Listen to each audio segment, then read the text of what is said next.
Hey guys, today I will tell you about the second season of the fantasy drama from 2020, Warrior Nuns, based on the series of comics of the same name by artist and writer Ben Dunn. Is this our thing now? While swimming in the pool, Ava recalls what has happened to her since she went from being a paralyzed simpleton to a warrior nun wielding a mystical halo.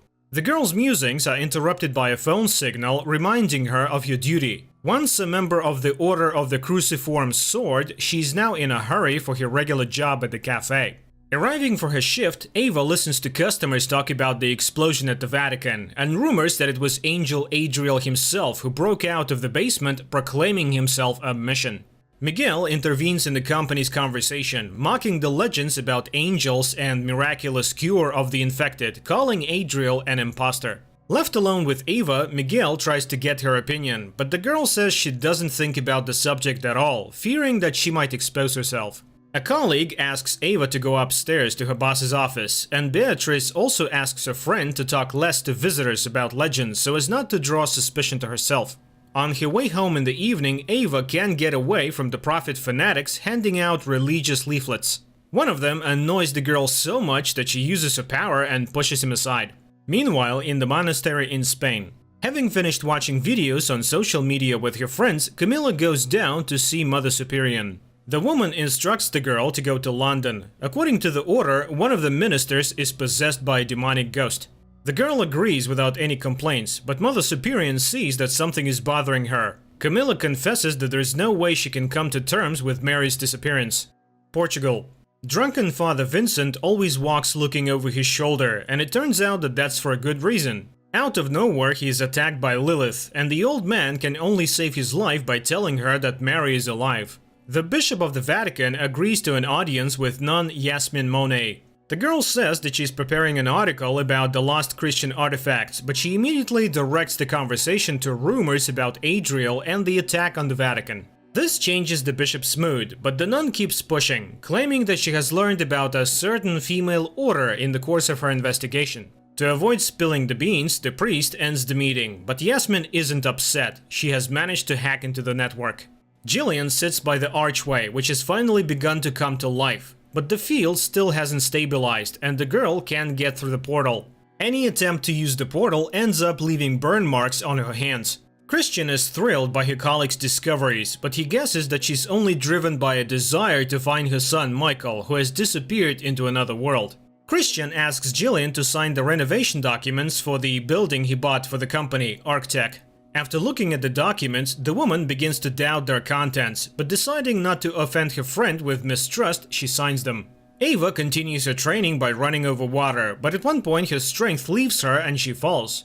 The girl admits to Beatrice that she's tired of sitting around, while Adriel gains strength. However, her older friend reminds her that they have an uphill battle ahead of them. Christian arrives at the Vatican and declares that Jillian has given him full control of Arctech. He wants to merge the company with the church on condition that the bishop accepts the appearance of a new prophet, Adriel. The bishop realizes that the impostor has fooled yet another fanatic. Miguel comes back to the bar and confesses to the girl that he volunteers in the community of Samaritans fighting Adriel, and they need the people like Ava. Mother Superior Susanna calls the bishop and asks the Vatican to intervene. Adriel is gaining strength and he has managed to fool hundreds of Catholics already.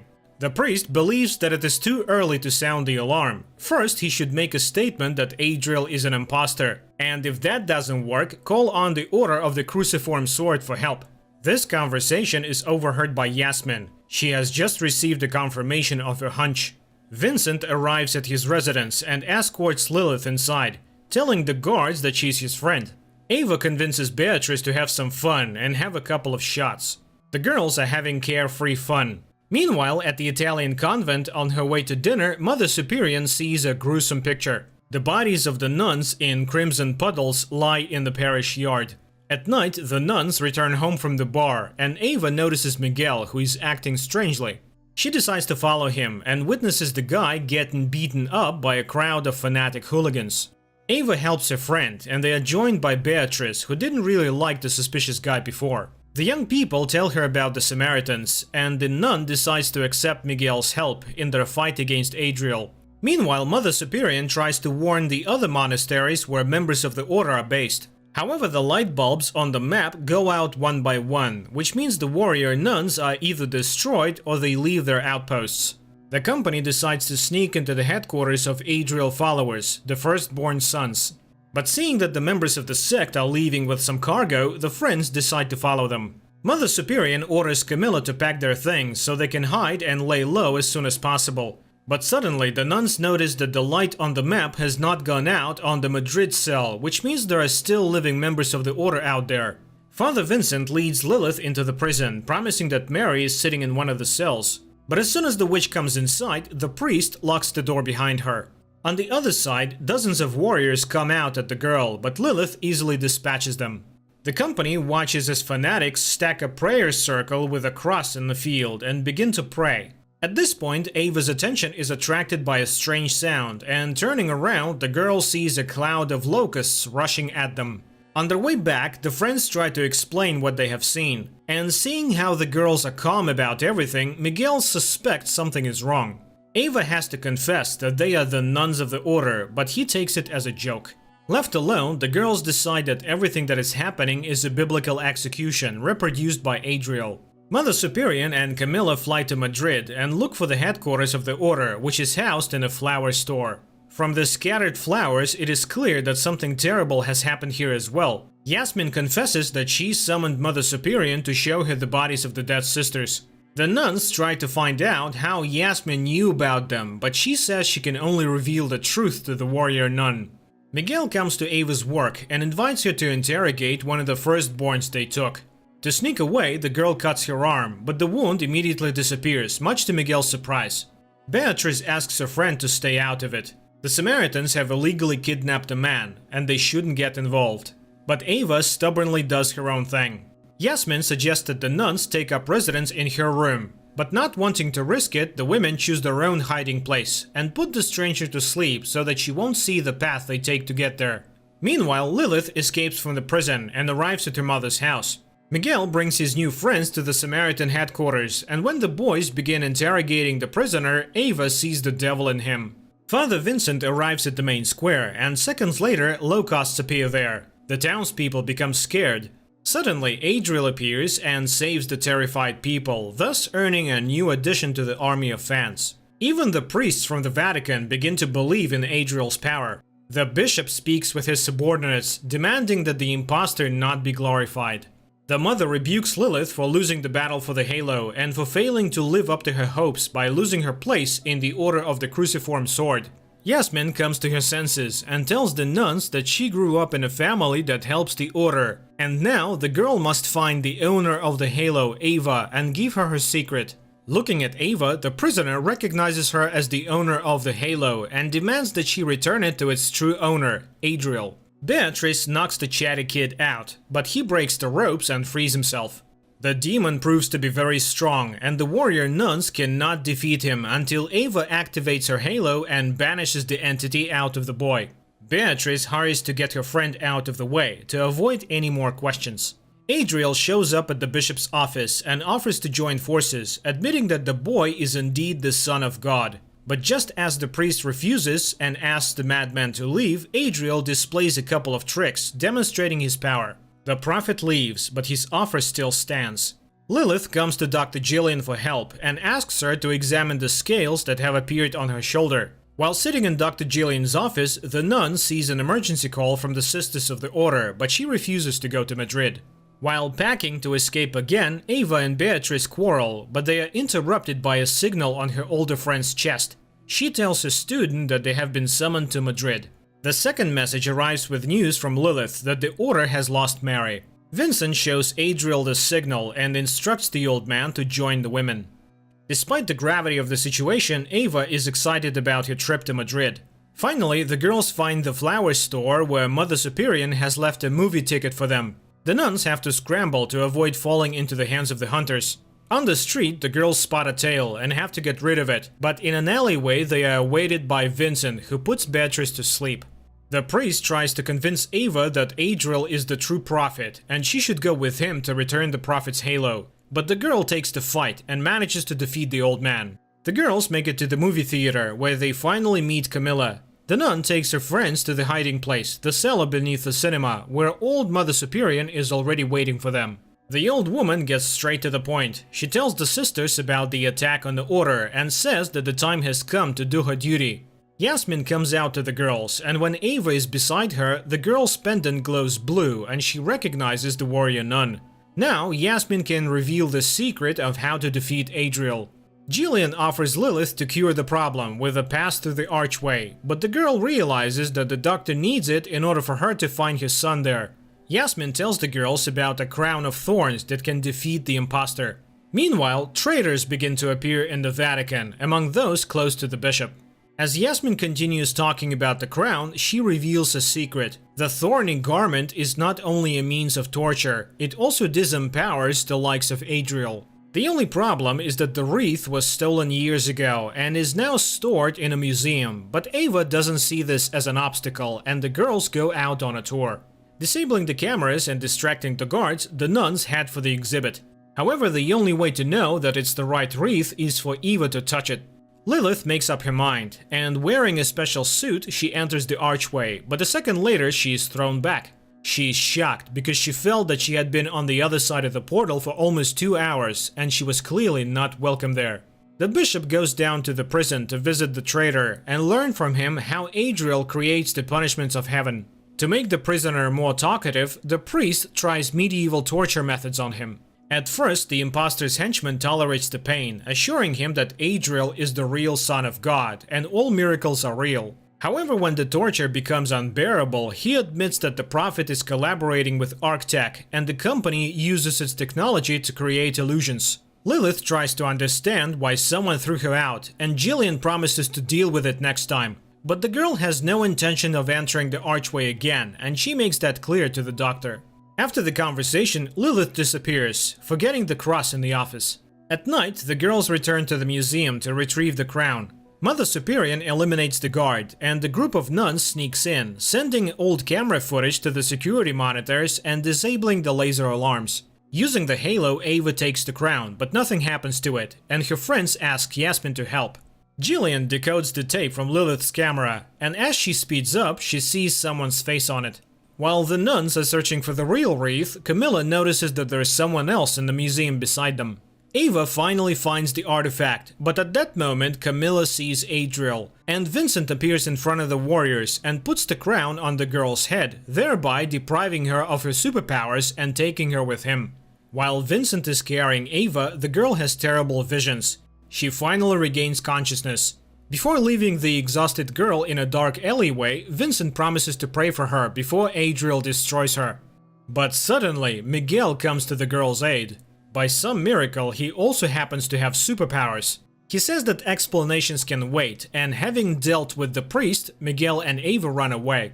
Lilith comes to Adriel and, showing him her crusted hands, asks for his help. The nuns load Vincent into a car and drive off in search of Ava, shaking the cops on the way. The young people are finally safe, and Miguel returns Ava's crown and admits that he was sent from the other side of the arch to protect her. As they talk, a crowd of primitives in gas masks passes them, and Ava guesses that a new punishment awaits the city. In the meantime, the nuns get stuck on the road because of a flat tire. Miguel leads Ava to the gates of a cemetery, assuring her that he knows a way to destroy Adriel. All the while, the girl keeps seeing terrible visions, but she tries not to pay attention to them. After stealing a food delivery car, the nuns drive on, and Camilla recalls that the entire company has been hungry for a long time. After rummaging through the shelves, the girl finds something they can refresh themselves with: unusually shaped cakes that go down well with the sisters. Jillian arrives at the building she recently bought, and in the center, the doctor sees a ritual cross and sectarians. Christian is also among them. Jillian asks Christian to explain what he has been doing all this time with her company and the building. Instead, Christian begins to talk about the all-powerful Adriel, who will soon conquer the whole world. Beatrice arrives at the cemetery looking for her friend. But the gas Adriel sprays as part of the next execution makes her scared. The girl removes a gas mask from one of the firstborns. Miguel and Ava daringly walk into Adriel's sect's church, and the two witness a ritual in which a demon possesses a teenager. Ava wonders how to stop all of this, but Miguel asks her to protect the crown and steps forward to take the hit. The guy's plan works. He lets himself be possessed by the demon, and then by painting it blue, he banishes it to show the sectarians what's really going on in the church. Mother Superior leads Vincent out of the car and into the woods to finish him off. But the woman doesn't have the strength to shoot him, so she simply pushes him into a ravine and inflicts some mutilation. Beatrice arrives at the church just as the commotion begins. Some trying to escape and some trying to expel Miguel, thinking that he's the one who brought the devil. The three of them are trapped, and hugging her friends, Ava activates the halo. Adriel tells Lilith that their destinies are intertwined, and they will conquer the world together. Feeling important for the first time, the girl believes the imposter. Miguel, Ava, and Beatrice manage to escape from the church, but now they risk being caught by the police or other fanatics, so the guy offers a safe haven, his house. Adriel tells Lilith about Ariella, the girl he loved and to whom he gave his halo. The prophet dreamed that together they would create a religion based on truth. Mother Superior also tells the nuns this story. When the angel first came to Earth 1,000 years ago, he created an underground upside-down church. But Ariella prayed for a long time to find the truth, and God answered the girl. He sent her a crown that was to stop the imposter. Adriel and Mother Superior simultaneously tell this story, but each does it differently. The nun thinks that Ariella saw evil in the prophet, while Adriel tells Lilith that the crown corrupted the beloved and she betrayed him. Ariella put the crown on the prophet's head, and he was imprisoned in a cave in which he spent 1,000 years, except that the girl paid for it with her own life. And Mother Superior warns Ava that no one has ever managed to defeat Adriel and survive. The company arrives at Jillian's house, from which Lilith's signal was last heard, but the doctor asks the guests to leave. Miguel then asks to tell the woman that her son is here. Seeing the boy, who is much older than the day they last met, Jillian falls on his neck and cannot hold back her tears. The nuns try to find out from the doctor where Lilith has gone to, but Jillian cannot answer the question. The only thing the doctor can tell is that the girl's physical and mental health has severely deteriorated. Mother Superior goes outside to talk on the phone. The bishop asks the abbess to come to a secret meeting where further struggles with Adriel will be decided. Miguel, who is really Michael, comes into his childhood room and looks at the drawings he drew when Adriel manipulated him. Camilla hears someone's voice again and is caught in a frightened state by Beatrice. Camilla confesses that after being stroked on the back by one of the sisters in the convent, the girl is suffering from severe headaches, and her friend suggests that she have a little examination. Jillian recalls the day Michael ran into the portal. Once on the other side, the boy wandered alone for a long time, and then the shining angels took him to Rhea, the lord of Adriel. It was she who trained the angel and then sent him to Earth to stop the evil. The abbess and Yasmin arrive at the meeting with the priests, where everyone is already gathered. The archbishop begins talking about Adriel, calling him a wolf in sheep's clothing. The charlatan himself, meanwhile, continues to tell Lilith about himself, complaining about his life in the dungeon. Angel offers to show his friend his difficult fate, and to do so, he places burning fingers over her eyes. Jillian shows her son the face that ended up on her tape, and from what he sees, the boy faints.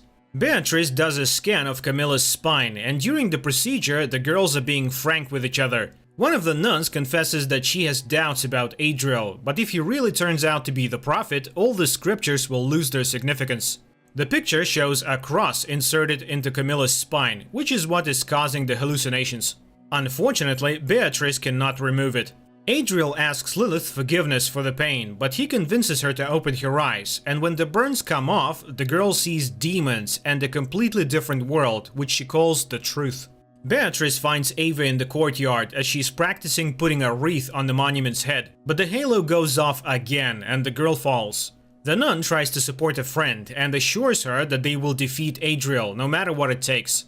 Christian meets Vincent in Arctech and reminds him that in just 2 days they will give the world to their master. A discussion breaks out at the meeting of priests. There are those who doubt Adriel's con game and believe that one cannot punish an angel without understanding his true purpose. At this, Bishop Francesco reveals to his colleagues the secret of Arctech, urging them to understand that all the punishments sent were nothing more than a trick.